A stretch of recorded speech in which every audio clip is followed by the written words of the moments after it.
जेव्हा पण आपल्या मनात एखाद्या गोष्टीबाबत विचार येतो, तर मग आपल्याला असं वाटलं की ही गोष्ट मला करायची आहे, तर आपलं माइंड जे असतं ते लगेच त्या गोष्टीवर विचार करतं. विचार करत असताना आपल्याला दोन गोष्टींचा विचार येतो. एक असते पॉझिटिव्हिटी, दुसरी असते निगेटिव्हिटी. पॉझिटिव्ह गोष्ट आपल्या मनामध्ये येणं तर नॉर्मल गोष्ट आहे, कारण की ते आपल्या मनाला असं वाटलं की ही गोष्ट मी करायला पाहिजे, म्हणून ती पॉझिटिव्हिटी तुमच्यामध्ये आलेली त्या गोष्टीबाबत. पण निगेटिव्ह गोष्टीचा असा विषय आहे, निगेटिव्ह त्या गोष्टीबद्दल तुम्हाला विचार यामुळे येतात कारण की तुमची जी आज रोजी तुम्ही नॉर्मल लाईफ जगून राहिली आहे, ती लाईफ आणि तो विचार तुमच्या लाईफमध्ये मॅच होऊन नाही राहिलेला आहे, आणि तो विचार तुम्ही तुमच्या नॉर्मल लाईफमध्ये आजच्या तो इम्प्लिमेंट करू शकत नाही, त्याच्यामुळे तो विचार आलेला आहे.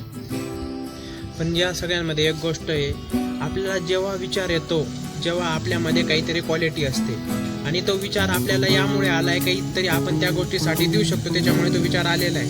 मग आपण निगेटिव्ह गोष्टीमुळं तो जो विचार असतो तो डायरेक्ट ड्रॉपआउट करून टाकतो, कारण की पॉझिटिव्ह आणि निगेटिव्ह जेव्हा गोष्टी एकत्र होतात तेव्हा निगेटिव्ह गोष्टींचीच विजय होतो. त्यामुळं आपण आज रोजी जे पण देऊ शकतो त्या आपल्याला त्या गोष्टीसाठी ते आपल्याला द्यायचं आहे. एक तर म्हणजे 100% ती गोष्ट आहे, तर आपण 1% पण दिला ना, तर आपण त्या फील्डमध्ये एंट्री मारतो.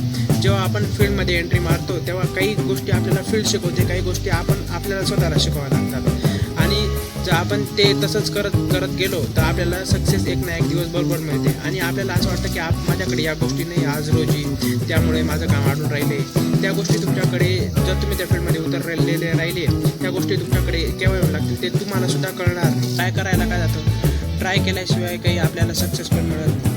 ट्राय केल्याने आपल्याला एक तर सक्सेस मिळेल किंवा फेल्युअर मिळणार, दोघींपैकी एकच मिळेल.